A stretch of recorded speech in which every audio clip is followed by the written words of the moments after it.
Your mama's dead, so what? You better serve my guests or you can sleep on the street." My husband laughed, a cold, jagged sound. I served the food with tears streaming down my face. My husband's boss, an older gentleman with a cane, grabbed my wrist. "Why are you crying, and why are you wearing black?" I told him. His face turned to stone. He walked up to my husband and said, loud enough for the neighbors to hear, "Everyone knew your wife's mother except you, apparently. She was my sister. And now let me tell you what's about to happen to your career, your house, and your sorry excuse for a life." Welcome to Martha's Stories. I share new life stories here every day, and I'd really appreciate it if you hit subscribe and liked my video. Drop a comment down below telling me where you're watching from and what time it is for you right now. I read every single comment, and it helps me to know I'm not alone in this. But to understand how heavy those words really were, we have to go back 4 hours. Zainab stood in the middle of the kitchen staring at the kettle as it went cold. The call from the hospital had come exactly at noon. The doctor spoke in a dry, business-like tone, but Zainab only remembered one word: expired. Her mother, Ida, was gone. For 4 hours, Zainab just sat on a stool staring at a spot on the wall until the front door slammed in the hallway. Kyrie was back. He flew into the kitchen, loosening his tie as he walked, and immediately twisted his face in disgust. The stove was empty. No smell of roast duck. No prep work done. "Are you deaf or something?" he barked instead of saying hello. "I called you this morning. Today is the day Thaddeus Vance, my new CEO, is coming over. Whether I become VP or rot in middle management depends on this dinner. Where is the duck? Where are the appetizers?" Zainab looked up at him with red, swollen eyes. She tried to speak firmly, but her voice cracked into a whisper. "Kyrie, Mama's gone. She passed away today at noon." Kyrie froze for a second. He looked at his wife, then at the empty table, and an expression of extreme annoyance crossed his face, as if his car had broken down at an inconvenient time. "Died?" he asked coldly. "Well, we all got to go sometime. She was over 60, had a weak heart. It was expected." "Expected?" Zainab stood up. "Kyrie, that is my mother. I can't host guests today. Call them, cancel, tell them we have a death in the family." Kyrie stepped right up to her. He was a head taller and knew how to use his height to intimidate. He grabbed her by the shoulders and shook her hard. "You don't seem to understand," he hissed in her face. "Vance isn't the kind of man you say no to. He's driving all the way across town to see how his potential VP lives. If you start playing the tragedy card and mess this up, I will throw you out right now onto the street." Zainab looked out the window. Beyond the glass, the February wind was howling, sweeping snow against the gray apartment complex. She had no money, no keys to her mother's apartment because she'd left them at the hospital. She had nowhere to go. "You wouldn't do that," she said quietly. "Try me," Kyrie sneered. "This is a corporate apartment leased to the firm. You are nobody here. You have 2 hours. Wash your face, put on some makeup, and make this table look like Thanksgiving, and wipe that miserable look off your face. Guests want a party, not a funeral." Zainab swallowed her tears as she chopped vegetables. Her hands were shaking, the knife slipping, but she kept cooking. Fear of her husband and a habit of submission had eaten into her deeper than she thought over 10 years of marriage. When the duck was in the oven, she went to change. Her hand reached for the bright beige dress Kyrie liked, but her fingers chose something else on their own, a strict, high-necked black dress that hit below the knees. It was her quiet rebellion, the only way to honor her mother's memory in this house of absurdity. Exactly at 7 p.m., the doorbell rang. Kyrie threw the door open, spreading a fake, wide smile. "Mr. Vance, what an honor. Please come in." A tall, solemn man of about 65 walked into the entryway. He leaned on a heavy cane with a silver handle. His gaze was sharp, heavy. He looked around the cramped hallway, the cheap wallpaper, and finally rested his eyes on Kyrie. "I hope the dinner is worth dragging myself all this way," he grumbled in a deep bass voice. taking off his coat. "Oh, my wife is a culinary miracle." Kyrie pushed Zanab forward. "Meet my Zanab." Thaddeus Vance nodded at her without smiling. Zanab tried to squeeze out a greeting, but her throat seized up in a spasm. She just bowed her head and quickly retreated to the kitchen. Dinner turned into torture. Kyrie kept cracking jokes, pouring cognac for his boss, and endlessly bragging about his non-existent achievements. Zanab brought out plates, changed silverware. Tears flowed down her cheeks continuously, silently dripping onto the collar of her black dress. Kyrie noticed. When she leaned in to take an empty plate, he kicked her hard on the ankle under the table. Zanab let out a small cry, but immediately covered her mouth with her hand. "What's wrong with you, dear?" Thaddeus asked, looking up from his food. "She's just so clumsy," Kyrie interjected quickly, flashing a vicious glare at his wife. "And too sentimental. She saw a stray kitten this morning, still crying about it." "Women, right, Mr. Vance?" The guest didn't answer. He was watching Zanab closely. In his eyes, there wasn't irritation, but a strange, intense curiosity. "More wine, Mr. Vance?" Zanab asked with a trembling voice, picking up the bottle. She approached the guest from the right side. Her hands were shaking so bad that the neck of the bottle clinked against the glass. She reached forward, and at that moment the wide sleeve of her black dress slid down to her elbow. On her thin, pale wrist, an antique silver locket on a heavy chain gleamed. On the lid of the locket was an intricate engraving, 2 crossed keys and a phoenix. Thaddeus Vance froze. His hand shot forward with unexpected speed for his age and grabbed Zanab's wrist. The wine bottle slipped from her fingers and smashed on the floor, flooding the linoleum with a red puddle. "What are you doing, you idiot?" Kyrie yelled, jumping up. "That's vintage wine." "Silence!" Thaddeus barked so loud that Kyrie plopped back down into his chair. The old man didn't let go of Zanab's hand. He pulled her closer to the light, peering at the locket. His fingers were trembling. "Where did you get this?" he asked hoarsely. "This crest, where?" Zanab looked at him in fear. It's Mama's. She gave it to me a long time ago, told me to keep it safe and never take it off." Thaddeus raised his eyes to hers. Now he was looking at her face as if he were seeing a ghost. He studied the shape of her eyes, the line of her cheekbones. "What was your mother's name?" he asked quietly. "Ada Griggs. And her maiden name?" "I don't know. She never said. She told me she had no family except me." That slowly loosened his fingers. He leaned heavily on his cane and stood up with effort.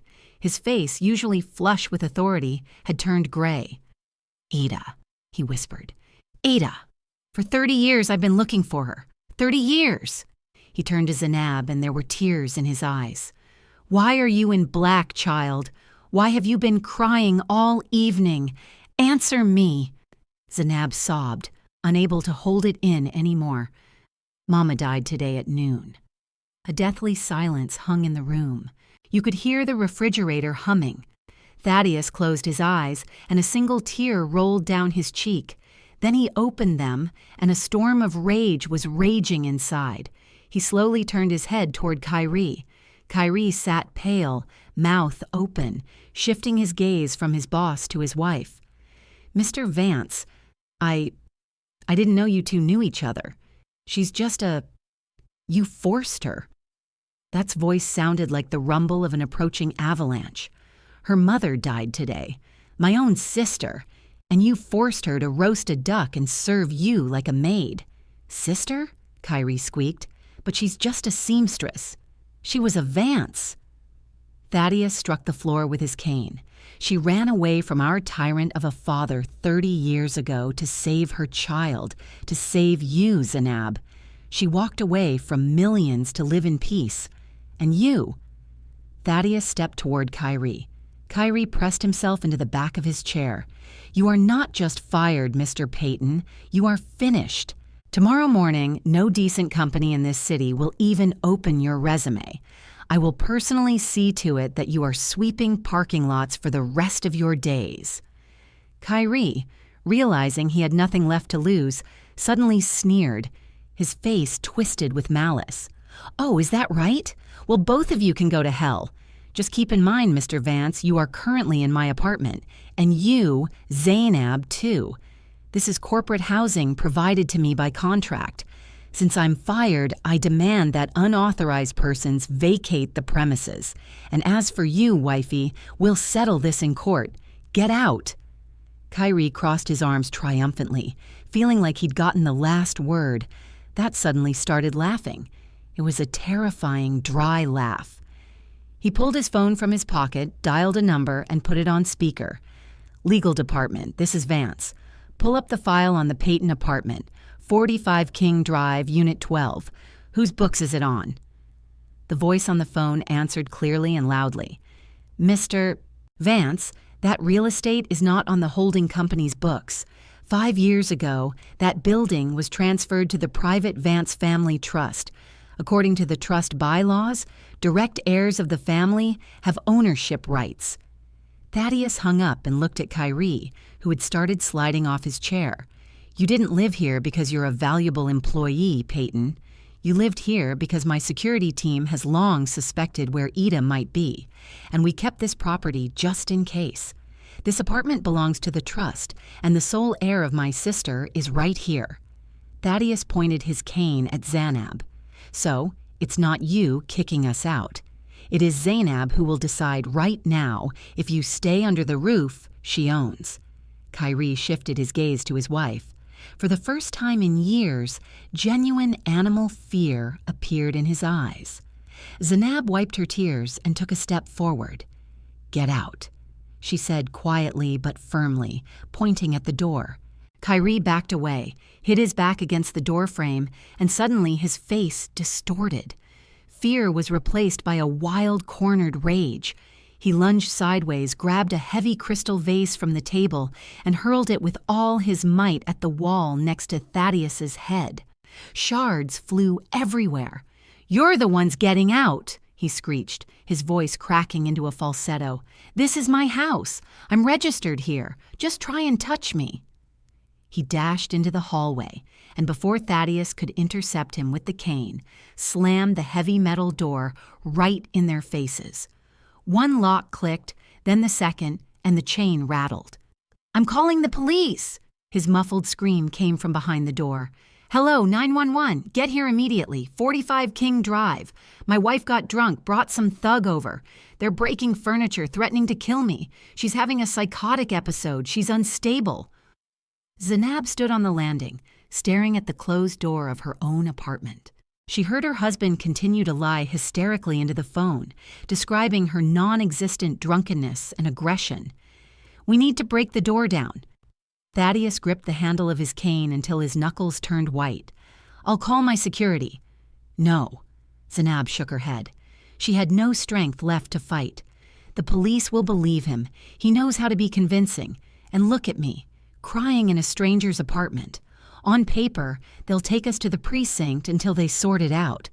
I don't want to spend the night of Mama's death in a holding cell." That sighed heavily, admitting she was right. He draped his cashmere coat over her shoulders, since her things were still inside. "Let's go. You can't stay here."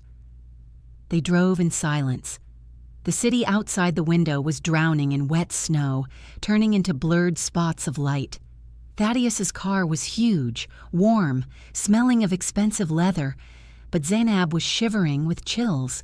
She thought about Mama, about how her body was lying somewhere in a cold morgue while her daughter was driving into the unknown with a man she was seeing for the first time. Thaddeus's home turned out to be not just a house, but a real estate in a gated community in the suburbs. Inside, it was quiet and empty. He led her into a massive living room where logs were already crackling in the fireplace and poured hot tea.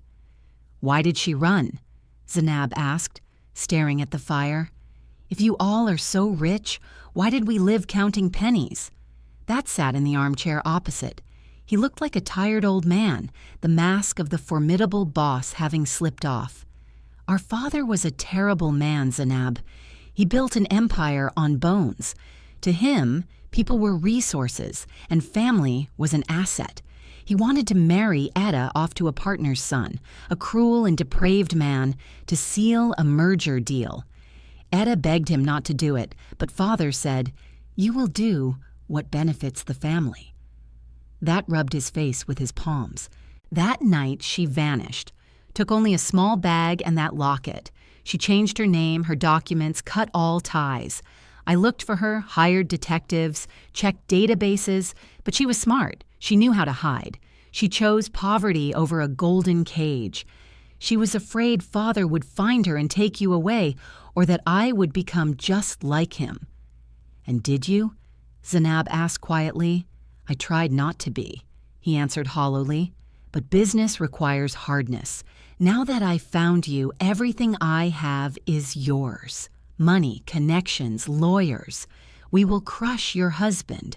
We will get the apartment back. You will want for nothing." Zainab set the cup on the table. The clink of porcelain sounded too loud. "I don't want your money, Mr. Vance, and I don't need revenge right now. I want only one thing, to bury Mama with dignity. And then I'll decide how to live." The next 2 days passed in a fog. Thaddeus took on all expenses. He organized the service at the best funeral home in the city. Zainab barely slept, dealing with documents, choosing the casket, the wreaths. Kyrie didn't show up. He barricaded himself in the apartment, didn't answer calls, and seemed to have vanished from the face of the earth. The day of the funeral was gray and windy.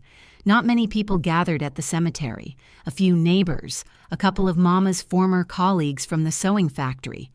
Zainab stood by the casket looking at her mother's peaceful face. She seemed so small amidst the white satin. The pastor began to read a prayer. Zainab closed her eyes, listening to the monotone chant. When the cemetery silence was broken by the screech of brakes, a black SUV pulled up to the gates.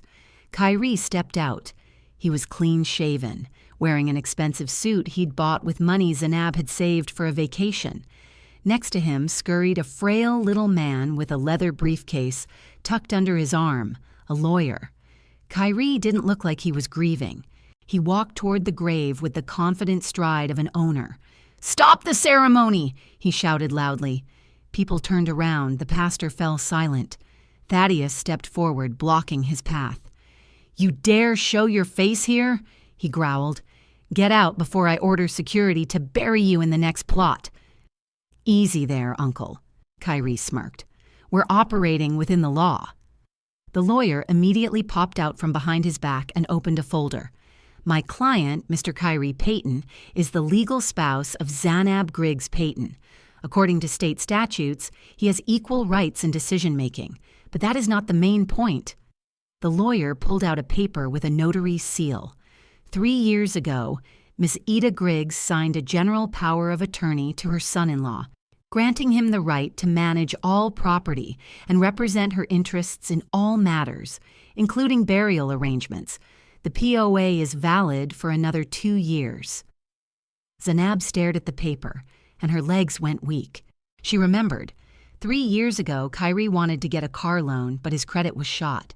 He asked to put the car in her mom's name, drove them to a notary, and slid a stack of papers in front of them. "Just formalities for the bank. Sign here and here, babe. We're late." She had signed without looking. "So what?" Thaddeus looked at the document with disdain. "This doesn't give him the right to disrupt a funeral." "It does," Kyrie interjected, adjusting his tie. "As my wife's mother's legal representative, I contest the burial site. I believe this cemetery is too expensive and inconvenient. I demand the process be halted and the body transferred to the city morgue until the dispute is settled." A murmur of horror went through the crowd. "You monster," Zainab whispered. "You want to take Mama's body? Why?" Kyrie walked right up to her. He smelled of expensive cologne and cognac. "It's very simple, Zainab," he said quietly so only she could hear. "You are going to sign a deed of gift for your Mama's old plot of land out in Oakwood Heights, right here, on the hood of my lawyer's car, and we continue the funeral. You refuse, and your mother sits in a morgue cooler for another month while we sue each other." Zainab looked at him and didn't recognize him.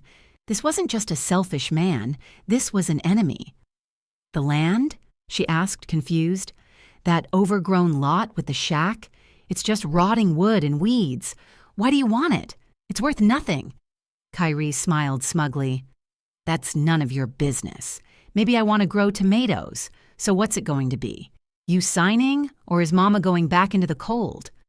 That, standing nearby, suddenly frowned. He whipped out his phone and quickly typed something.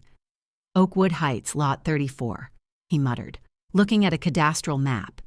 His face changed.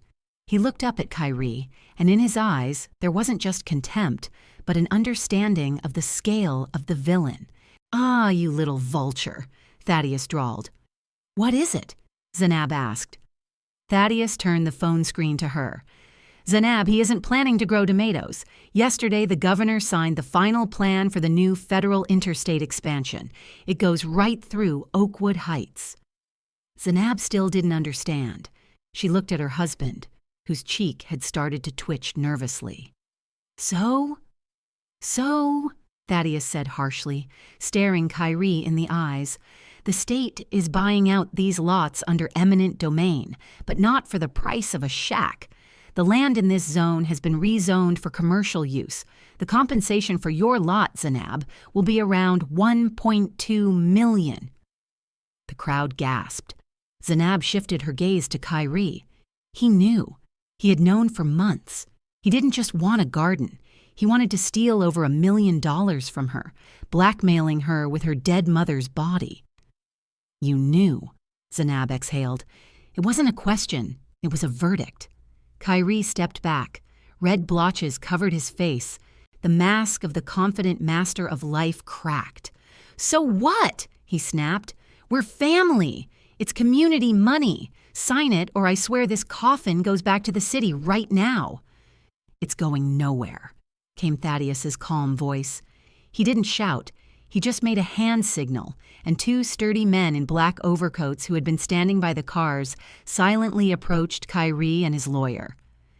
Your document is worthless trash, Thaddeus said to the frail lawyer.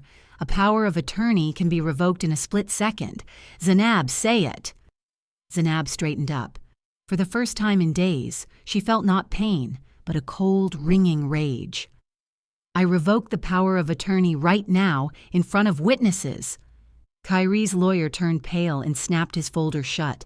In that case, we have no legal grounds to interfere, Mr. Payton. We'd better go. What? Kyrie screeched. Who are you listening to? I pay you. Do something.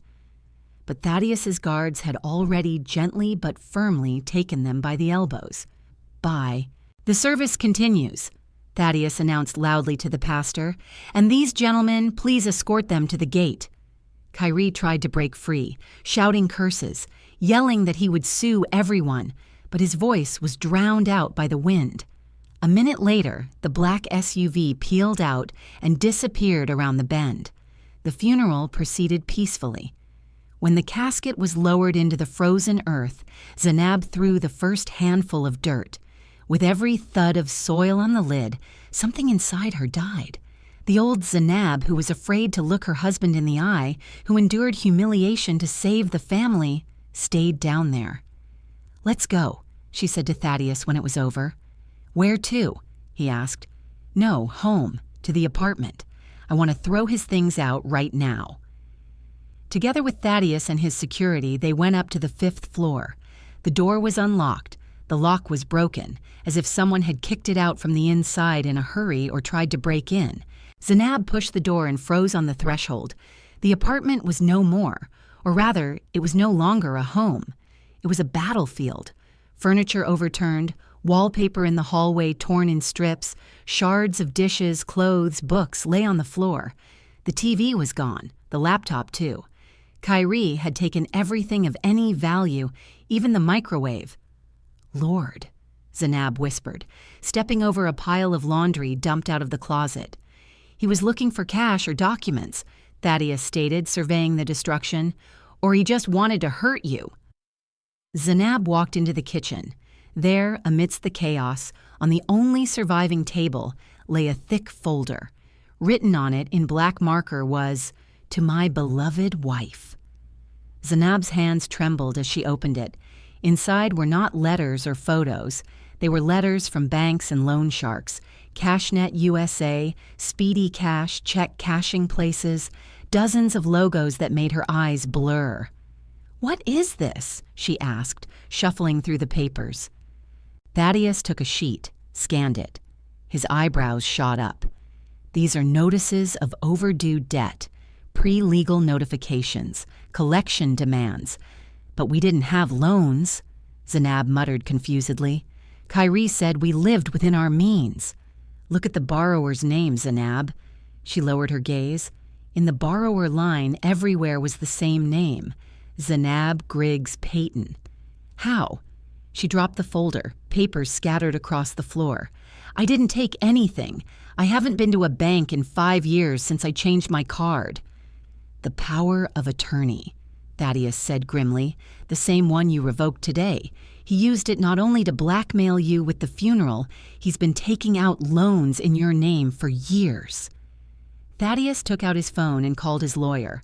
Half an hour later, they were sitting in the wrecked living room, while the lawyer, having accessed the databases via tablet, dictated the terrifying numbers. Total debt amount, $150,000, not counting late fees and penalties. Loans were taken out over the last 3 years, first from major banks, then, when the credit score tanked, from predatory lenders at insane interest rates. Zainab sat with her head in her hands. $150,000. She, a seamstress making $30,000 a year, owed $150,000. "Where?" she whispered. "Where did he put this money? We didn't buy anything. I wore the same old coat. We ate pasta. He said he was saving for a condo." At that moment, her phone lying on the table rang, an unknown number. Zainab pressed answer. "Miss Griggs Payton," a rough male voice said, "Debt Recovery Agency. Your husband, Kyrie Payton, listed your number as a contact. He's hiding, but the debt is on you.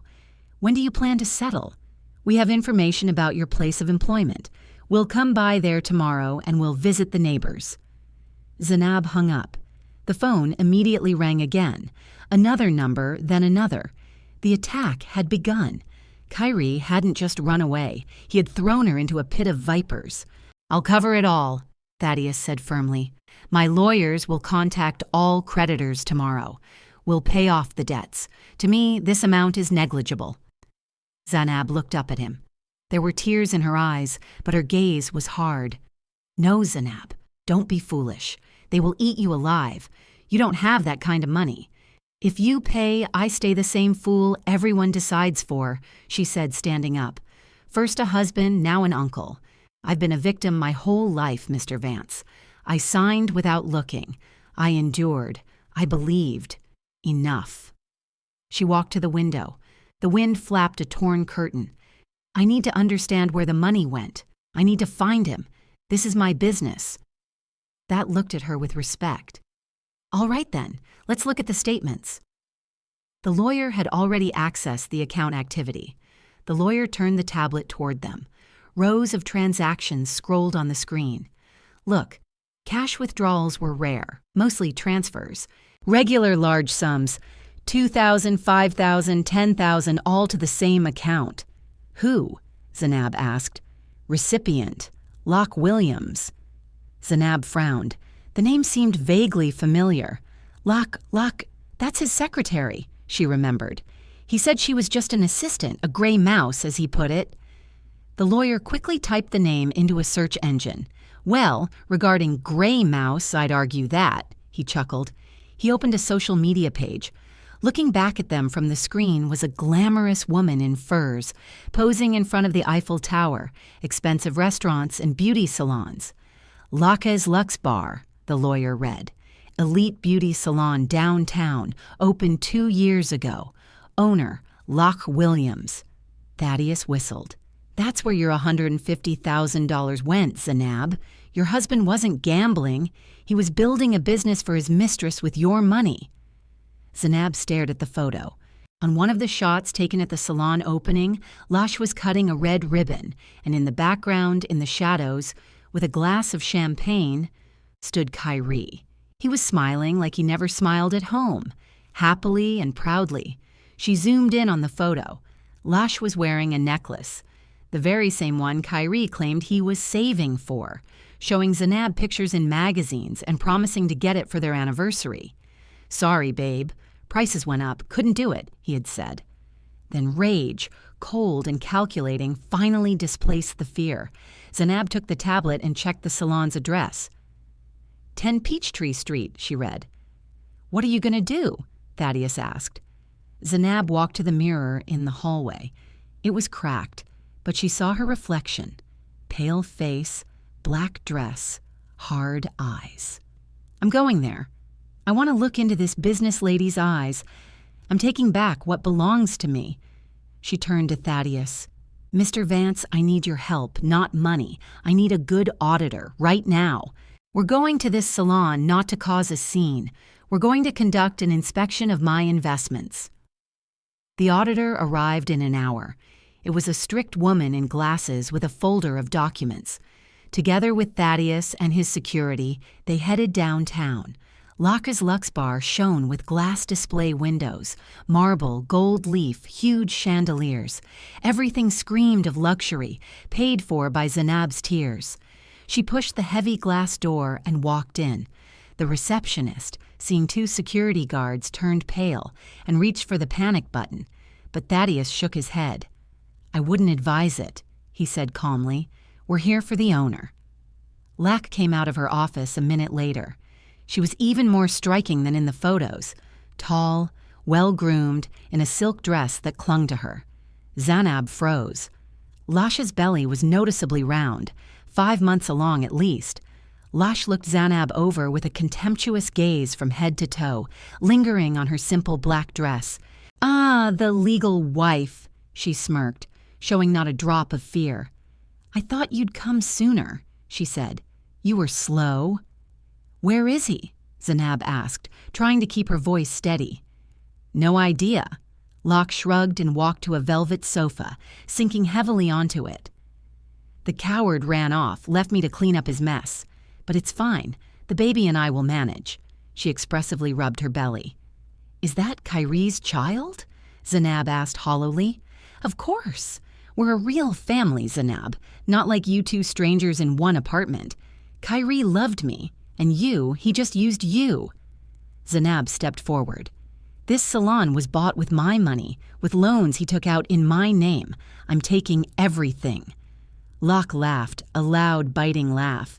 "You're taking nothing, Mouse. Look at you. You're nobody, and I have the best lawyers. And do you know what we have on you?"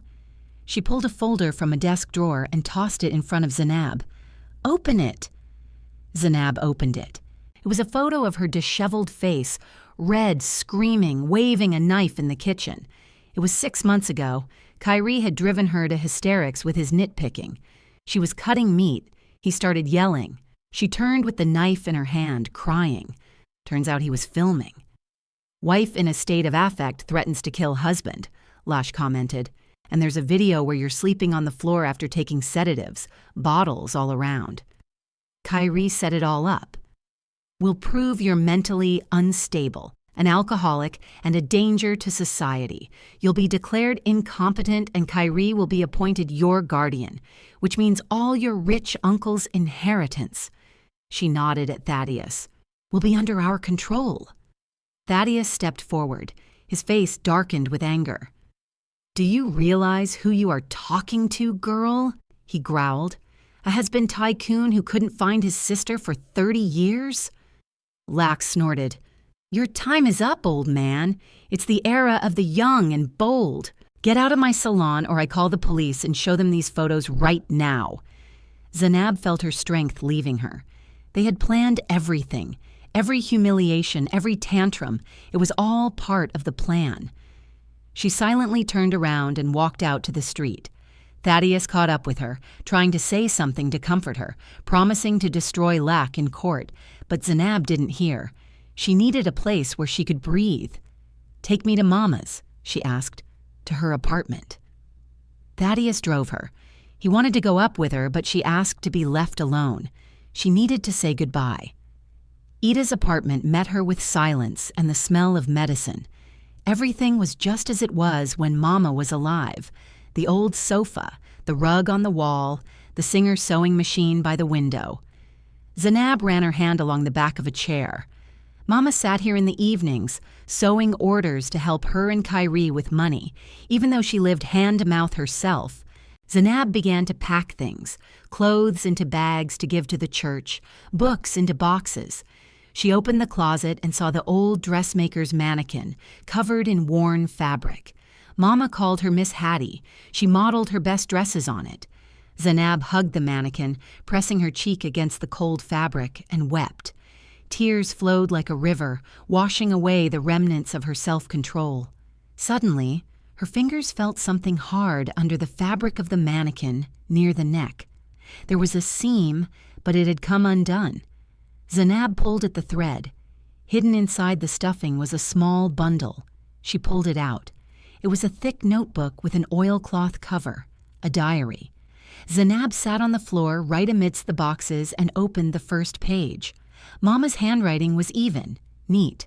January 15th. Kyrie came by today asking for money again. Said Zainab has problems at work, needs to pay a fine. I gave the last $200. Don't tell Zainab, he asked. She'll be upset. Zainab turned the page. February 20th. Kyrie brought groceries.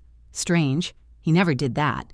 Then started talking about the land. Says, sell it, everything's rotting there anyway. I said, no, it's a memory of Zainab's father. We met there. March 10th. Kyrie was yelling. He was scary. Said, I'm a stupid old woman sitting on a pot of gold. I didn't understand what he meant. My heart seized up. He didn't even hand me water, left slamming the door. Zainab read, and the chill of horror shackled her body. Kyrie came here regularly. He had been tormenting Mama for months. He pressured her while Zainab thought he was working late. She opened the last entry. The date was the day before Mama died. The handwriting was uneven, shaky. Letters jumped as if Mama wrote in a hurry or felt very ill. April 12th. He was here again. Brought me new heart pills. Said he bought imported ones, expensive because he cares. I took one in front of him. I felt sick, dizzy, chest burned like fire. He watched and smiled so strangely, like a wolf. When he went to the bathroom, I looked at the bottle. The label was red-glued crooked. I saw him pouring something in the kitchen while I looked for my glasses. Lord, he wants to kill me. I'm scared to call Zainab. He said if I make a peep, something will happen to her. If I die, daughter, know this wasn't my heart. Check the blue bottle in the medicine cabinet. He switched the pills. Zainab dropped the diary. A scream got stuck in her throat. This wasn't just theft, not just adultery, not just fraud. This was murder. Kyrie poisoned her mother. He systematically, cold-bloodedly killed a human being to get hold of land for a highway construction. Zainab jumped to her feet and rushed to the bathroom. The medicine cabinet hung over the sink. She threw the door open. Medicine stood in rows, heart drops, bandages.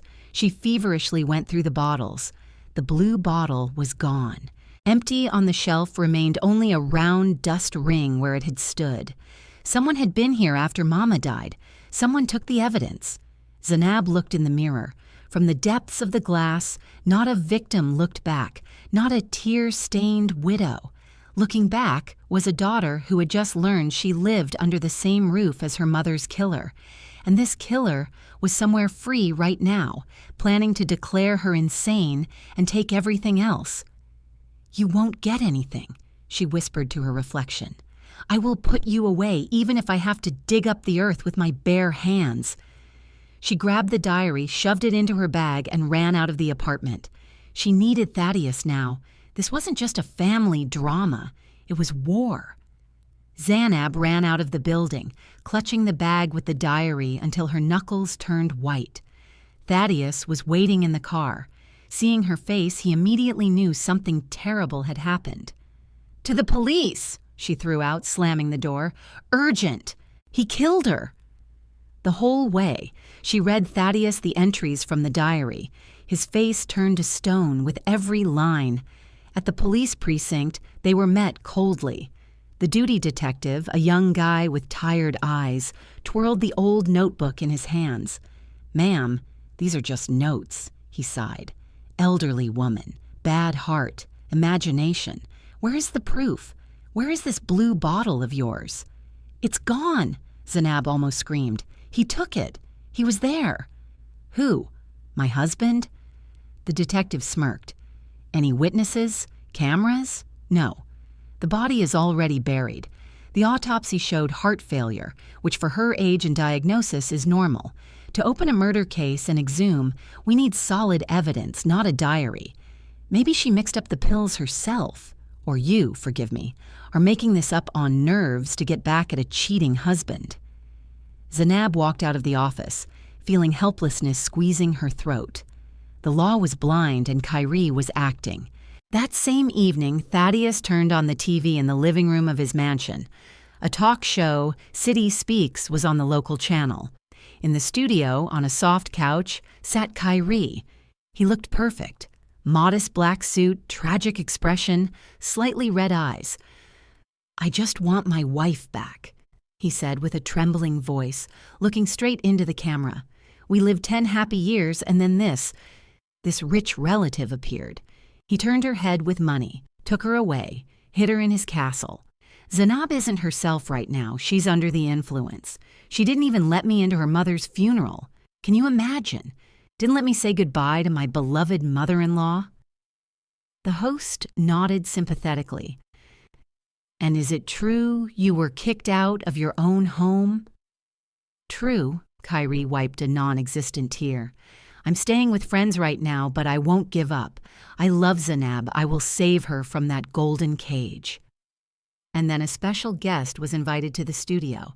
Out walked Ms. Bernice, Kyrie's mother, a small, withered woman in a headscarf. She started sobbing from the first second. "My son is a saint," she wailed.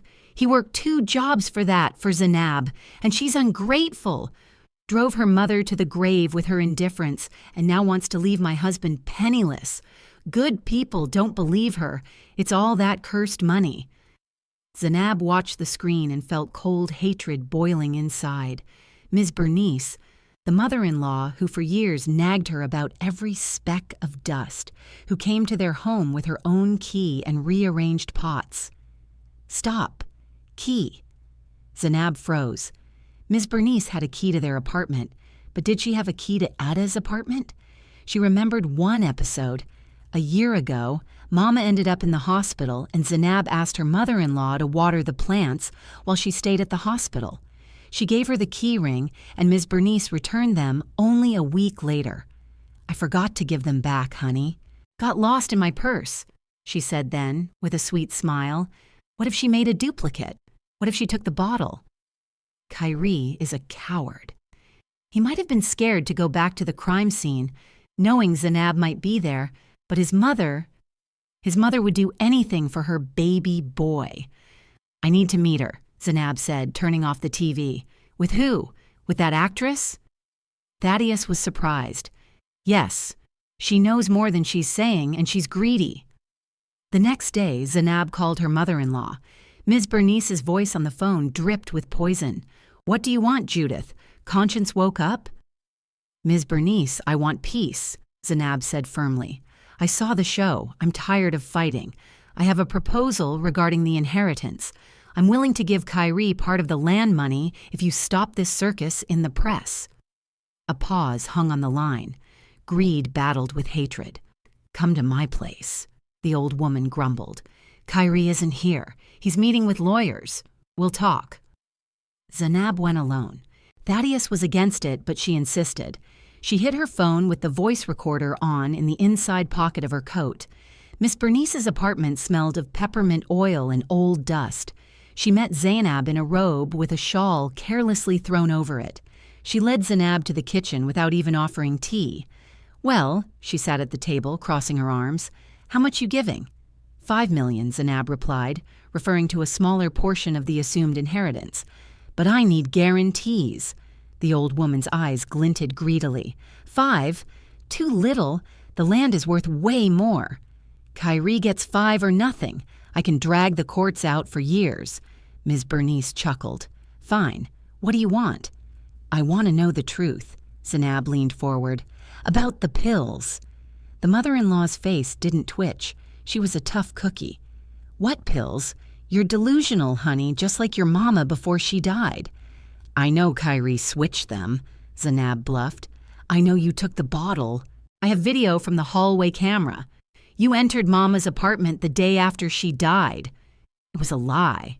There were no cameras in Mama's hallway, but Zanab prayed fear would work. Miss Bernice turned pale. Her eyes darted around. She clutched her heart. This time it seemed real. You're lying. There ain't no cameras there. There are. The neighbor installed a peephole camera. I have the video. If I take it to the police along with Mama's diary, Kyrie goes down for murder, and you as an accomplice for destroying evidence. The mother-in-law started shaking. I didn't know anything, she squealed. He just asked me to stop by, pick up something. Said the medicine was expensive, shame to throw it out. I didn't know what he did. I just took the bag and threw it in the trash. Threw it out?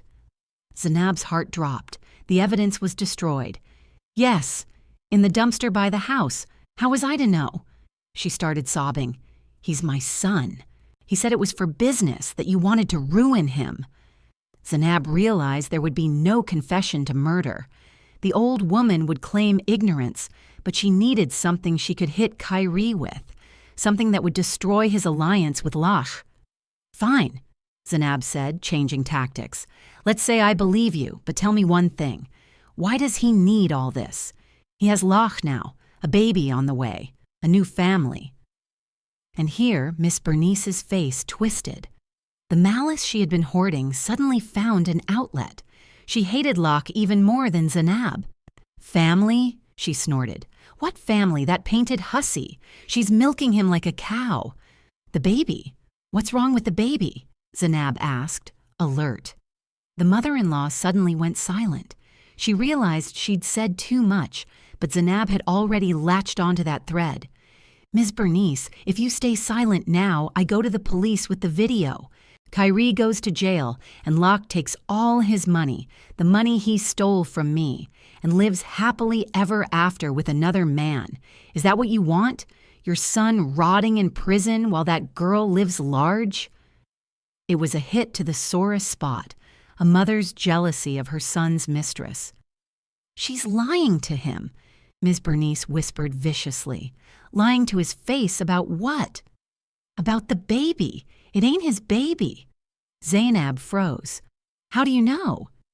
Ms. Bernice stood up, went to an old cabinet, and pulled a yellowed medical file from the back.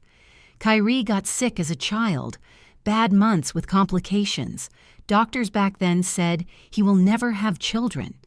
I didn't tell him. Why upset the boy? Thought maybe a miracle would happen. But when that tramp showed up with a belly after knowing him 2 months, I knew right away. She got knocked up by someone else and is hanging noodles on Kyrie's ears, so he'll open salons for her. Zanab stared at the file in her mother-in-law's hands. This was a bomb. Kyrie didn't know he was sterile. For the sake of an heir, he robbed his wife, killed his mother-in-law, destroyed his life, and the heir was a stranger's. Give me the file, Zanab said. Why? The old woman pressed the folder to her chest. To save your son from that scammer. You want to open his eyes, don't you? Miss Bernice hesitated for a second, then a vengeful smile distorted her face. She handed the file to Zanab. Take it. Let him know what kind of snake he warmed up. Only about the video you'll delete it, right? Of course. Zanab nodded, hiding the file in her bag next to the phone that had recorded every word. As soon as we're done with Locke. She left the mother-in-law's apartment. Her legs were shaking, but her soul felt a strange, angry triumph. There was no evidence for murder yet, but she held a weapon capable of blowing up their happy family from the inside.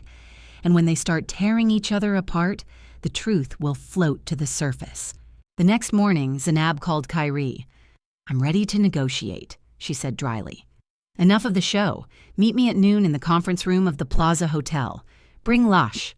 This concerns her too. Oh, giving up? Kyrie's voice was smug. Realized you're nothing without me?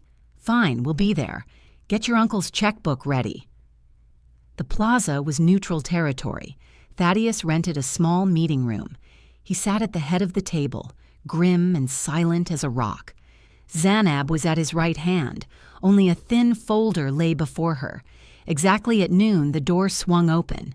Kyrie walked in, shining like a polished penny, and behind him, clicking her heels, floated Lass. She wore a white dress emphasizing her belly and a fur coat clearly bought recently. They sat opposite, demonstratively holding hands.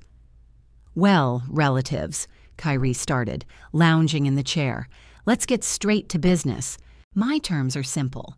50% of Vance's company shares go to me, plus compensation for emotional distress. $20 million, and so be it. I give Zanab a divorce and forget about the apartment. That didn't even blink. He slowly shifted his gaze to Zanab. Your turn, he said quietly. Zanab picked up the folder. Her hands weren't shaking. Fear was gone. Only cold contempt remained. Kyrie, do you really think you are in a position to set terms? She asked. Me? Of course, he laughed. I hold all the aces. Public opinion, videos of your tantrums, a pregnant wife. By the way, meet the future heir. He nodded at Locke's belly. That's my son, what you couldn't give me. Locke rubbed her belly and smiled her predatory smile. Yes, Zanab, we're having a boy, a real Peyton. Zanab silently opened the folder, took out a single sheet, a copy of the doctor's conclusion from Kyrie's childhood file, an old yellowed form with a blue stamp from the clinic. She slid the paper across the polished table. It glided over the varnish and stopped right in front of Kyrie. What is this? He frowned, reluctantly picking up the sheet. Read, Zanab said. Diagnosis: epidemic parotitis complicated by bilateral orchitis. Urologist's conclusion: complete azoospermia, irreversible infertility. Silence hung in the room. You could hear the air conditioner working. Kyrie read. His lips moved. He reread the lines over and over, as if they were written in a foreign language. This is nonsense, he whispered, raising completely white eyes to Zanab. This is a fake. Mama knew, Zanab interrupted. She hid it from you for 30 years so as not to traumatize her beloved son. But yesterday, she gave me the file. Kyrie slowly turned his head toward Locke. She sat frozen like a wax doll. The smile slid off her face, leaving a mask of horror. You knew? Kyrie asked. His voice was quiet, terrifying. Kyrie, it's a mistake, Locke babbled, scooting away from him. Doctors make mistakes. Medicine is different now. I'm sterile, he screamed, jumping up and slamming his fist on the table so hard the water pitcher jumped. Since childhood, I can't have kids. Whose bastard is that? He grabbed Locke by the shoulder. She shrieked. Whose? Talk! Let go! You're hurting me! She screamed, trying to break free. Fine, not yours, not yours. Happy? You're a broke loser anyway. Where would you get money for a baby? Kyrie recoiled as if slapped. I did everything for you. I took out loans. I opened a salon for you. I even... He cut himself off. Locke, realizing there was nothing left to lose, went on the offensive. Her face twisted into a grimace of hatred. What did you do? Hung loans on your wife? Hero. But you're a zero yourself. I thought you'd get an inheritance, thought you were smart. But you're just a pathetic, henpecked man who can't even kill properly. It became so quiet in the room that the air seemed to ring. Thaddeus leaned forward. What did you say? He asked in an icy tone. Kyrie paled even more. Shut up, he hissed at Locke. Shut up right now. But Locke couldn't be stopped. Hysteria mixed with disappointment and fear of being left with nothing broke the dam. Why should I shut up? She screeched, poking a finger at Kyrie. You promised me mountains of gold. Wait till the old hag dies, we'll sell the land, we'll live it up. And now what? I'm pregnant, no money. The salon gets seized for your debts. And for what did I put up with your slobbering? Where is the blue bottle? Zanab asked loudly, standing up. Kyrie jerked toward Lach, trying to cover her mouth with his hand, but Thaddeus was already there. He intercepted Kyrie's arm and forcefully twisted it behind his back. Kyrie howled and slammed face first into the table. Talk, Thaddeus barked at Lach. Where's the proof? Or will you go down as an accomplice in a group murder? You'll have to give birth in prison. Lach started shaking. All her arrogance vanished. She was just a scared, greedy girl who played too hard. I didn't kill anyone. It was him. He thought of everything. Where are the pills? Zanab pressed. Miss Bernice said she threw them away. Is that true? No, Lach shouted. She's lying. They're all lying. Kyrie didn't throw them away. He's paranoid. He kept them to blackmail the pharmacist. What pharmacist? Thaddeus asked. Kyrie wheezed under his hand. Shut up, you fool. The pharmacist who sold him that poison without a prescription. Lach was selling everyone out to save her own skin. He hid the bottle in the garage, inside an old winter tire. He said, if that old geyser tries to turn me in, I'll show the bottle with his prints. Who sold him the medicine? Zanab walked right up to Lach. Name, Lach sobbed. Uncle Elroy, Elroy Jenkins. Zanab froze. Uncle Elroy, Miss Bernice's own brother, Kyrie's uncle. He works as a pharmacist at the pharmacy on King Drive, Lach continued, smearing mascara down her cheeks. Kyrie went to him, said his mother-in-law needed strong pills but had no script. Uncle Elroy gave them. He knew it was the wrong medicine. He knew if mixed with her regular pills, her heart would stop. Zanab felt the floor drop out from under her feet. This wasn't just a tyrant husband. It was a family enterprise, mother, son, and uncle, a whole clan that conspired to kill her mother for a piece of land.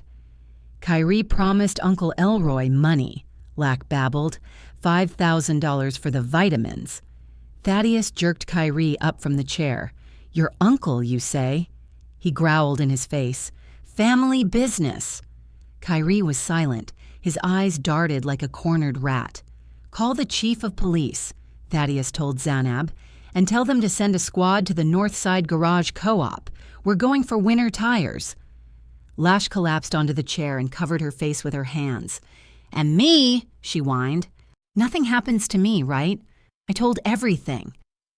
Zanab looked at her, at that expensive manicure, at the belly where a stranger's child grew, having become a bargaining chip in this dirty game. Pray the baby is born healthy, she said. He's already unlucky with a mother.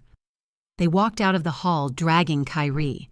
He didn't resist. He was broken not by the arrest nor the exposure, but by the fact that his heir, for whom he committed murder, turned out to be a phantom. His male ego was destroyed, and that hurt more than handcuffs. But for Zanab, everything was just beginning. Now she had to find the bottle and look Uncle Elroy in the eye. The task force worked lightning fast. Thaddeus pulled all his old strings, and within an hour the pharmacy on King Drive was cordoned off. Elroy Jenkins, Uncle Elroy, was taken right behind the counter. He didn't even have time to take off his white coat.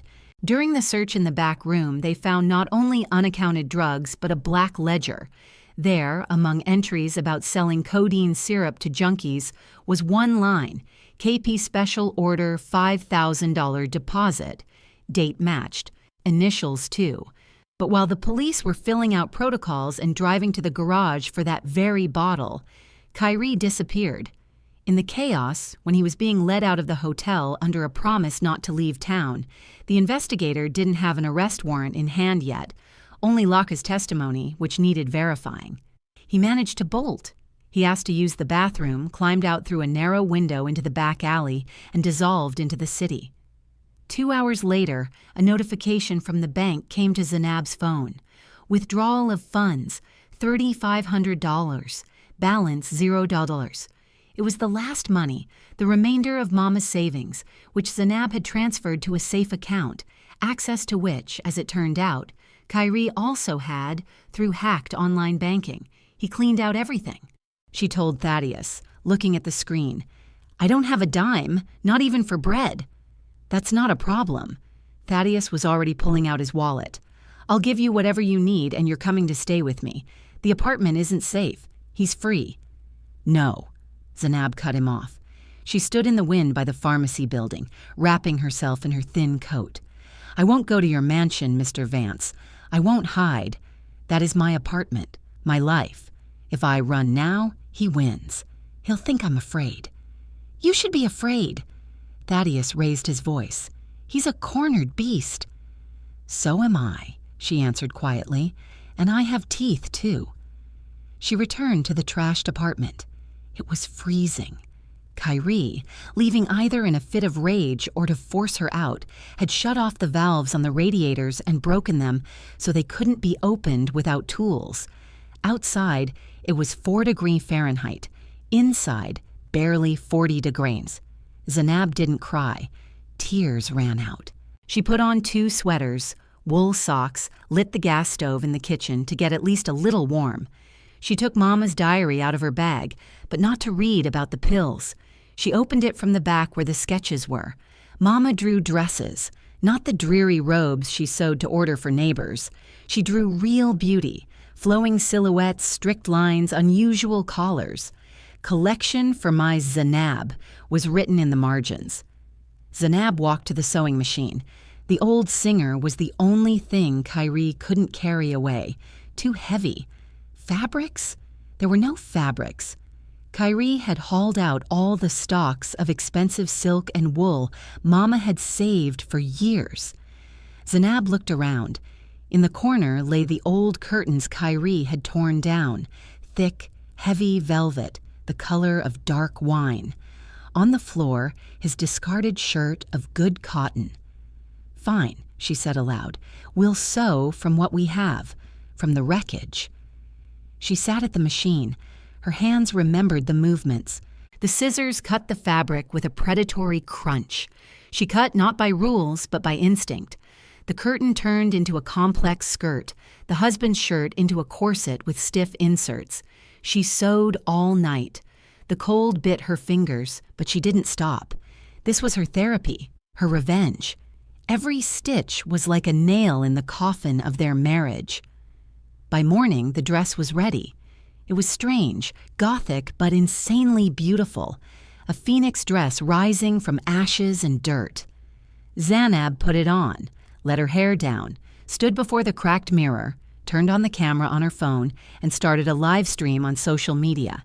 She had few followers, a couple of dozen acquaintances, but she titled the stream, "How My Husband Stole $150K from Me, Killed My Mother, and Left Me to Freeze, My Confession." "Hi," she said into the camera. "My name is Zanab, and this dress is sewn from curtains my husband tore down when he trashed our apartment." She started telling the story calmly, without hysterics. She showed the apartment, the ripped-out outlets, the icy radiators, the empty fridge. She showed Mama's sketches. "He thought he would break me by taking the money, but he didn't know my inheritance is poverty. It's these hands and this talent Mama passed to me." People started tuning in, first 10, then 100. Someone reposted. The story started to go viral. Comments poured in like a waterfall. "Stay strong. What a horror. Where is this scumbag?" By lunch, thousands were watching. People started sending donations for food, for a heater, for a lawyer. Thaddeus called her. "Are you out of your mind? You're provoking him." "I'm making him famous," she answered. "Now not only the police are looking for him, but the whole internet." And it worked. An hour later, a message appeared in the comments. "I saw him an hour ago. Route 66 Motel, mile marker 50.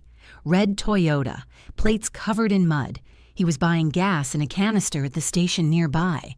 Zanab passed the info to Thaddeus. He sent people, but Kyrie was already gone from the motel. The clerk said the guest acted weird, twitchy, constantly looking at his phone. And then he saw Zanab's stream. Someone on staff was watching it at the front desk. "He turned white," the clerk said. Saw her showing the apartment and people writing support. He hissed something like, "She's using this for PR too." Grabbed the gas can and drove off. "Where?" Thaddeus asked over the phone. "Toward the city." Zainab sat by the sewing machine reading comments. She felt warm, not from the radiators, but from human support. She felt strong. Suddenly, the doorbell rang. She flinched. "Who is it? Police? Thaddeus?" She walked to the peephole. Dark. The light in the hallway wasn't working. Probably burned out or someone unscrewed it. "Who's there?" she asked. Silence. Then a rustle, a strange gurgling sound as if someone was pouring water on the floor. Zainab sniffed. A sharp, acrid smell hit her nose. Gasoline. Her heart stopped. She heard the click of a lighter. "Zainab!" Kyrie's voice from behind the door was drunk and cheerful. "I watched your stream. Cool dress. Too bad it's synthetic. Flashes fast." "Kyrie, don't do this," she screamed, recoiling from the door.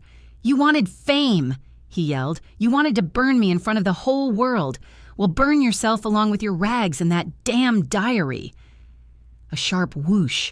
A snake of fire crawled under the door. The old linoleum in the entryway flared instantly. The wooden door, upholstered in faux leather, caught like a torch. Zainab rushed back into the room. The way out was cut off. Fire greedily licked the walls, devouring the wallpaper. Smoke was already filling the hallway in black billows. She grabbed the diary and her phone, ran to the window, 5th floor, concrete and ice below. The door to the room began to char. Kyrie hadn't run. He stood there behind the door, laughing. He hadn't come just to scare. He came to finish what he started with her mother, destroy the witness and the evidence in one strike. Smoke poured from under the door in thick black clouds, instantly filling the entryway. The smell of gasoline was so sharp, Zainab's eyes immediately watered. She coughed, covering her mouth with the sleeve of her strange curtain dress. "Burn, witch!" came Kyrie's drunk, hysterical scream from behind the door, drowned out by the crackle of growing flames. Zainab darted to the door but immediately recoiled. The metal handle was red hot, and the paint on the frame was bubbling. The way back was cut off. The fire roared like a living creature, eating the old, fuel-soaked linoleum. Flames licked the coat rack, and the coats went up like matches. It was becoming impossible to breathe in the apartment. Heat came in waves, mixing with the freezing cold coming from the broken window, but the fire was winning. Zainab grabbed the most valuable things from the table, Mama's diary and the phone. There was nothing else to save. The Singer machine was too heavy. The fabrics had already caught fire. She rushed to the window she had broken herself with a chair minutes ago. She leaned out. 5th floor. Below, a concrete courtyard covered in a crust of ice and dirty snow. Wind hit her face, burning her skin with frost, but behind her was scarier. "Help!" she screamed, leaning over the sill. People were already gathering in the yard. Neighbors ran out of the building in robes and jackets thrown on hastily. Someone pointed a finger at her window. "Jump to the balcony roof!" a guy yelled from below, waving his arms. "4th floor. The balcony is glassed in, but it has a roof." Zainab looked down. The balcony roof below was narrow, sloped, and icy. One wrong move, and she flies down to the asphalt. In the room behind her, something crashed loudly. Probably the wardrobe fell. Tongues of flame danced on the ceiling, creeping toward the chandelier. Breathing became impossible. Zainab realized either she crashes or she burns alive. She swung a leg over the sill. A sharp shard of glass sticking out of the frame slashed her calf, but she didn't even feel the pain. Adrenaline drowned everything out. She stood on the outer ledge, clutching the brickwork with white knuckles. The wind tore at the hem of her long velvet dress, trying to throw her down. She took a breath, squeezed her eyes shut, and let go. Sliding down, the impact was hard. She landed on the tin roof of the 4th floor balcony. Her legs slid on the ice. She fell on her side, hitting her hip painfully, and rolled toward the edge. Her fingers frantically scratched the smooth metal, trying to find any grip. At the last moment, when her legs were already dangling in the void, her hand hit the metal bar of the railing. She gripped it with a death grip. Sirens wailed in the distance. Into the yard, crushing snowbanks and pushing parked cars aside, flew a red fire truck. "Ladder fast!" commanded a voice on a megaphone. Zainab hung by one arm, watching columns of black smoke and sparks erupt from her window overhead. It felt like an eternity passed before the strong arms of a fireman in turnout gear grabbed her and pulled her into the bucket of the ladder truck. As soon as her feet touched solid ground, medics ran to her. They threw a thermal blanket over her, started asking something, measuring pressure. But Zainab didn't hear them. She stared at the entrance. 2 police officers were dragging someone to a patrol car. It was Kyrie. He wasn't running. He wasn't hiding. He looked absolutely insane. His face was smeared with soot, jacket unzipped despite the freeze.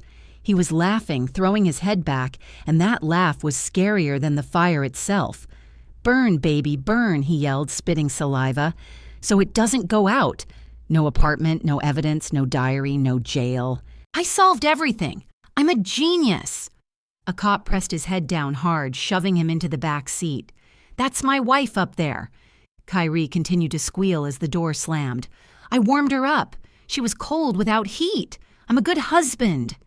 Zainab met his eyes through the glass. There was not a drop of remorse in them, only the wild animal thrill of destruction. He saw her alive, wrapped in a foil blanket. His face twisted into a grimace of disappointment and hatred. He started thrashing in the car, trying to kick the window out until the cops calmed him down with a baton. Thaddeus arrived in 20 minutes.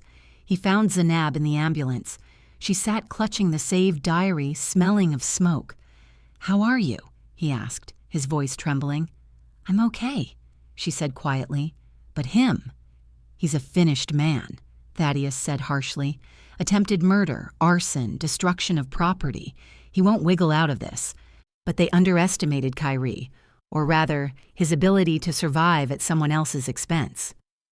3 days passed. Zainab lived in a small apartment downtown that Thaddeus temporarily rented for her. She refused to go to his mansion, wanting to keep some independence, but agreed to security at the door. The news Thaddeus brought was discouraging. "He got a lawyer," the uncle said, tossing a folder of documents on the table, "and not just a public defender. He's being defended by Reginald Sterling, the most expensive and unscrupulous lawyer in the state." "How?" Zainab was surprised. "Kyrie has no money. I blocked all accounts, and what he stole, he spent on luck and debts." "That's the thing," Thaddeus rubbed the bridge of his nose. "He found money, a lot of money. Sterling doesn't take cases without a giant retainer. But where from? His mother." Zainab froze, with a cup of tea in her hand. "From Miss Bernice, but she complained she was a poor pensioner." She lied. She had savings, old reserves, gold, antiques, family jewelry. She hid in a bank box and at home in stashes.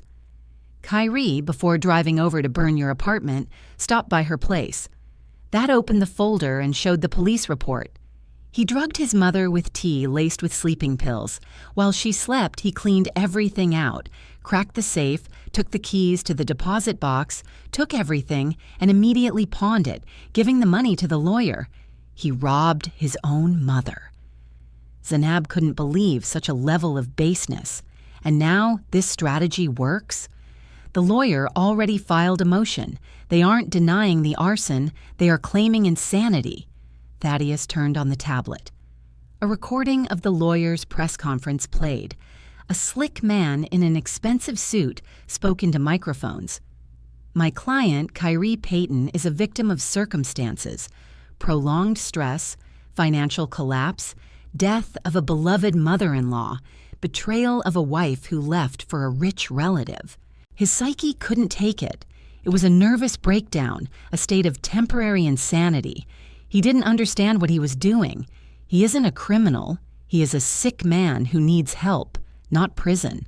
We will demand involuntary commitment to a clinic." Zainab clenched her fists. clinic?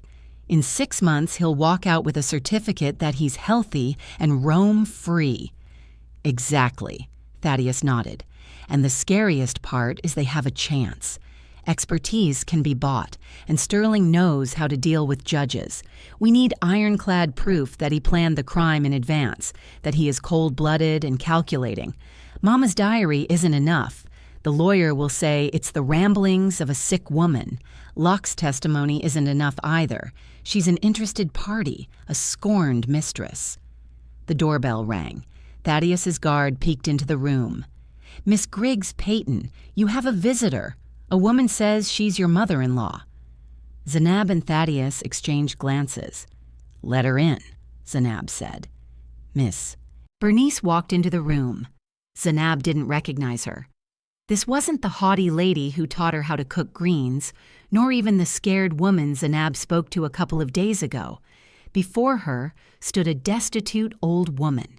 She was dressed in an old, worn coat, under which a nightgown was visible. On her feet were worn-down boots. Her face was gray, swollen from tears, hair disheveled. She stopped in the middle of the room, not daring to look up. "Zanab," she croaked. "Why did you come?" Zanab asked, not getting up from the chair. Ms. Bernice suddenly collapsed to her knees right on the floor, banging her knees against the parquet. "Save me," she wailed. "Save me for the love of God. He took everything, everything." She crawled toward Zanab, reaching out, shaking hands. I woke up, and the house was empty. Safe open, jewelry box gone. He even took the wedding ring off my finger while I slept. I went to the bank box. Empty. He left me naked. I have nothing to buy bread with. The marshal sealed the apartment for his debts. I was a co-signer. I was thrown onto the street. Zanab looked at her with disgust and pity. "You came to ask for money." "I came to ask for forgiveness," sobbed the mother-in-law, grabbing the hem of Zanab's dress. "I was a fool. I thought he loved me. I protected him. I lived for him. And he stepped over me like trash. Zanab, he is a monster." "I know," Zanab answered coldly. "I told you that. But you chose his side. You gave him an alibi. You lied to the police." "I'll fix everything," Miss Bernice screamed. "I'll tell everything. I'll go to court. I'll say he isn't crazy. He planned it all. He discussed with me how best to frame you. He laughed when he poisoned your mother. He is normal, Zanab. He's just a devil. I'll testify. I'll drown him. Just don't abandon me. Give me a corner. Give me even a penny. I'll die on the street." Thaddeus, standing by the window, chuckled. A prosecution witness who sells her own son for a bowl of soup. That is a valuable asset. Zanab was silent. She looked at the woman who turned 10 years of her life into hell, who called her barren even though she knew the problem was her son, who came to their house and rearranged things, demonstrating power. Now this power lay at her feet, smearing mascara on her cheeks. "Fine," Zanab said. "I will help you. I won't let you starve to death." Ms. Bernice raised her head, and a greedy spark flashed in her eyes. Thank you, daughter. I knew you were kind. You aren't like him. How much? How much will you give me? I need to rent a small apartment and for food and a new coat." "I will give you a future," Zanab interrupted her, "but I have conditions." "Anything. I'll sign any papers." "Papers later. First, repentance." Zanab stood up and walked to her mother-in-law. "We are going to the cemetery to Mama right now. Mr. Vance will bring a camera. You will stand before her grave and apologize.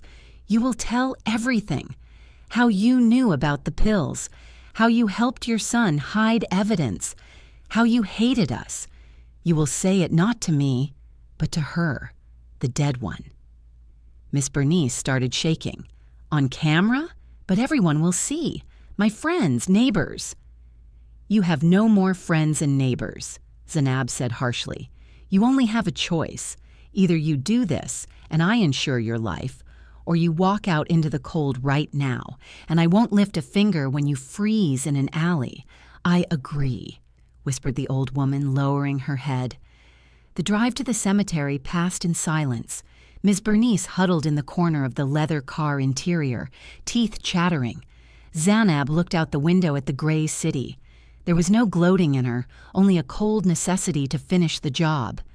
At the cemetery, it was windy. Ida Griggs's fresh grave mound was dusted with snow. The wooden cross stood crooked. The earth had settled.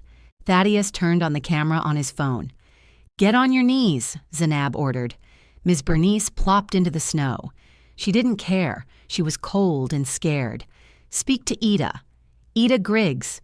"Ida," whined the old woman, looking at the photo on the cross. "Forgive me, wretch that I am.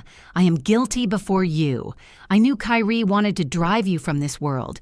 He told me, 'Ma, gotta remove the old lady, land is expensive.' And I stayed silent. I thought money is more needed for us." Zanab stood over her like a judge. "Louder. About the pills." "I knew about the pills," shouted Miss Bernice, choking on tears. "He came to me, bragged, said, 'Uncle Elroy gave me poison. Tomorrow it all ends.' I didn't stop him. I was even glad. Lord, forgive me. I raised a monster. He is sane. He understood everything. He is a calculating snake. Put him away. Put him away for life." She banged her forehead on the frozen ground, dumping all the dirt she had hoarded for years. It was a perfect recording, a confession of an accomplice that destroyed any defense line about affect. With these words, Kyrie would go to a maximum security prison for 25 years, not a sanitarium. When she finished, Thaddeus turned off the recording. "Enough," he said. Ms. Bernice rose with difficulty, brushing off her wet knees. She looked at Zanab with an ingratiating, pitiful smile. "Well, there. I did everything, Zanab, honey. Unburden my soul. Now let's go to the warmth. You talked about money. I need about $5,000 to start, for first and last." Zanab silently opened her purse. The mother-in-law's eyes lit up with greedy fire. She already imagined buying food, renting a hotel room, maybe even buying her earrings back from the pawn shop. Zanab pulled out a white envelope. Ms. Bernice snatched it with trembling hands. It was thin, too thin for a stack of cash. "A check?" she asked hopefully. "You wrote a check?" She tore the envelope open. Inside lay a bus ticket. Miss Bernice froze. She brought the paper to her eyes, squinting. "Bus terminal Tupelo, Mississippi," she read slowly. "Departure today at 6 p.m. exactly." She looked up at Zanab. "What is this?" "This is your future, Miss Bernice," Zanab answered calmly. "Like I promised, I won't let you die on the street. In Tupelo, that's a long ride from here, stands my great-grandmother's old house. It's been empty for 5 years, but the walls are sturdy. There's a stove, wood in the shed, a well in the yard." "The country?" whispered the mother-in-law, pale. "Middle of nowhere? Without amenities? A roof over your head. And the money?" she shrieked. "You promised to provide for me." "I provided you housing." Zanab's voice was hard as steel. "I didn't promise you money, not a cent.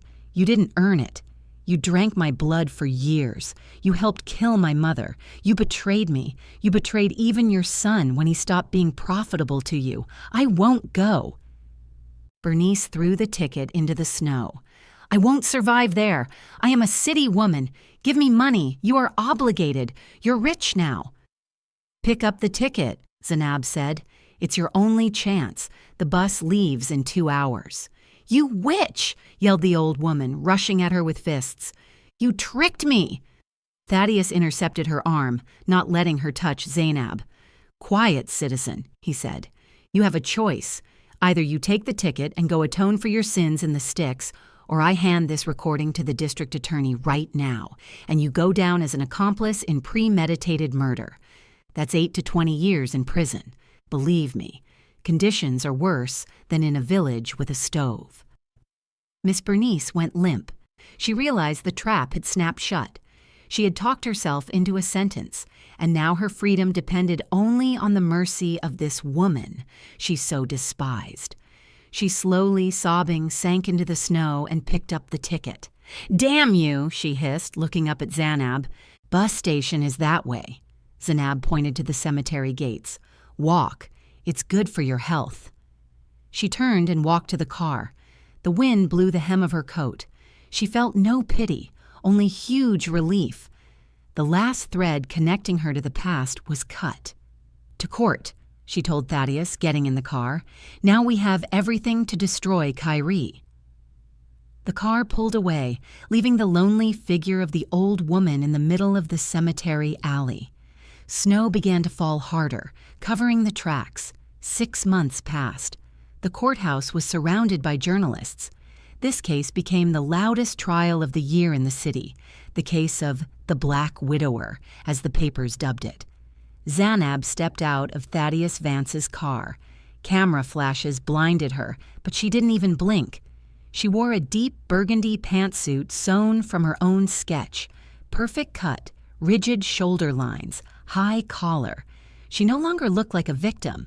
She looked like a queen walking to a coronation. The courtroom was packed. When Kyrie was brought in, a whisper went through the room. He had deteriorated badly over these months in county jail. Gaunt, lost weight, black circles under his eyes. His expensive suit hung on him like a sack. He scanned the room with a hunted look, seeking support, but saw only cold faces. Locke wasn't there. She left town the day after the scandal, realizing there would be no money. His mother wasn't there either. She was sitting in a remote village without phone service. Zainab stood at the witness stand. "Miss Griggs Peyton, tell the court what happened," the prosecutor asked. She spoke for an hour and a half. Her voice was even, calm, without hysterics or tears. Every word drove a nail into Kyrie's defense. She presented Mama's diary, red lines written with a trembling hand about switched pills. She laid out bank statements showing transfers to Leitch's accounts and loans taken under a fraudulent power of attorney. She showed the video of the fire where Kyrie laughs in front of the burning door. And finally, the main ace was played. The video from the cemetery, Ms. Bernice's confession. Dead silence hung in the room when the words of the defendant's mother sounded from the screen. "He is sane. He is a calculating snake. He planned the murder." Kyrie in the cage covered his face with his hands. His lawyer, Reginald Sterling, sat with a stone face, realizing the fee hadn't been earned. The version about temporary insanity crumbled to dust. "Defendant, do you have anything to say?" the judge asked. Kyrie raised his head. Tears of malice stood in his eyes. "It's all her," he shouted, pointing a finger at Zainab. "She set it all up. She's a witch. She turned my mother against me. She stole my life." The judge banged the gavel. "Sentence will be pronounced now. 25 years maximum security with full confiscation of property to pay debts and restitution to victims." When the bailiffs led Kyrie out, he tried to spit in Zainab's direction but missed. His spit landed on a guard's boot, for which he immediately got a jab in the ribs. Zainab watched this without emotion. She felt no joy, only fatigue and the understanding that the page was turned. After the trial, Thaddeus invited her to a restaurant. "Zainab, I'm proud of you," he said, raising a glass. "You went through hell and came out a winner. I have a proposal for you. I want you to become the creative director at my holding company. We have a textile division, but it's dying. I need a person with your taste and character. Name your salary." Zainab smiled. 6 months ago, she would have fainted at such an offer, but now, "Thank you, Uncle Thaddeus, but I decline." "Why?" He was surprised. "I don't want to work for anyone, even you. I want to build my own." "And what will you do?" "I will restore the apartment, the one Kyrie burned, and open my atelier there. I'll call it Ida in honor of Mama." Thaddeus looked at her with respect. "Good. The money from the land sale for the highway is already in your account. That's your startup capital. Go for it." Another month passed. Renovations in the burned apartment went around the clock. Zainab chose the paint herself, drew the layout herself. The smell of burning vanished, replaced by the smell of fresh wood and varnish. But one unfinished business remained. On the day of the atelier opening, Zainab got in her car and drove. Not downtown, but out of the city to State Correctional Facility number 5.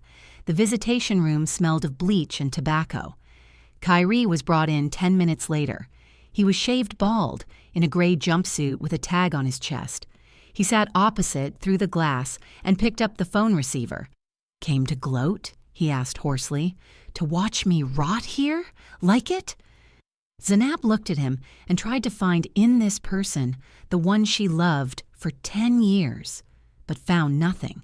Before her sat a stranger, an embittered stranger. "No, Kyrie, I came to pay your debts." "Debt?" he smirked crookedly.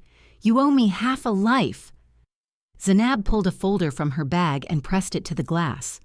First, divorce decree. "We were divorced automatically without your consent by court order.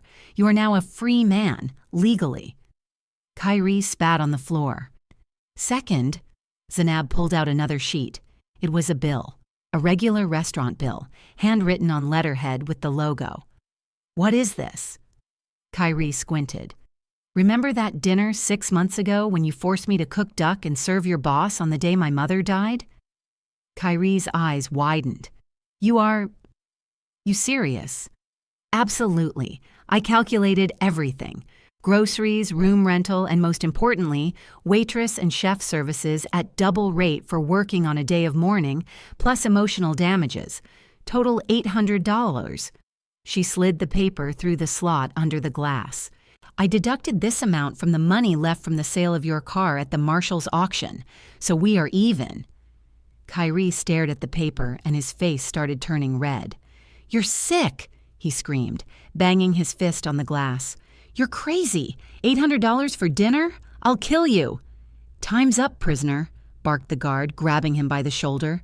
Kyrie struggled, continuing to shout curses, but Zanab had already hung up the phone. She stood, adjusted the flawless collar of her coat, and turned to the exit.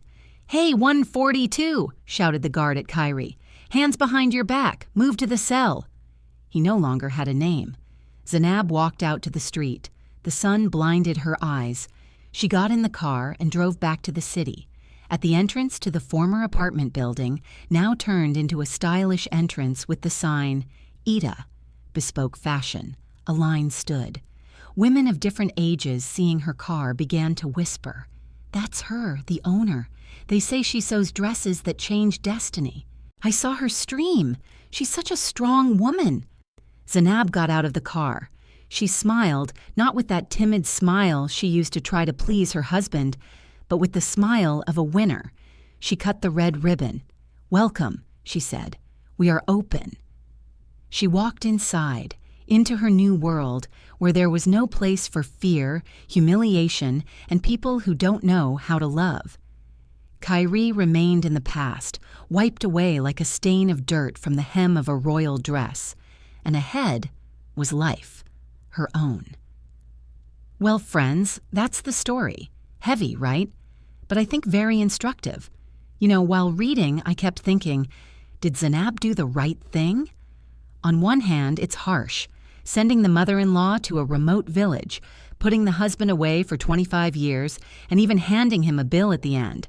Some might say revenge. Others might say justice. Because think about it. They didn't just hurt her. They tried to destroy her morally, financially, even physically.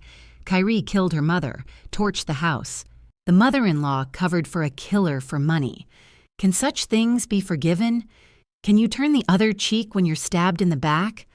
I think Zanab did what she had to. She didn't take revenge in a dirty way. She simply allowed the law and karma to do their work. She protected herself and her mother's memory. And most importantly, she didn't break. She turned her pain into power, into creativity. Did you like the story? And which city are you listening from? Let's meet in the comments. If you like the story, you can support me by sending us super thanks so I can keep bringing more stories like this. Thank you so much for your sweet support. I'm looking forward to your comments on the story. On the screen, you can see 2 new life stories that I highly recommend. There's so much more on my channel. Don't forget to subscribe. See you in the next life story. With love and respect.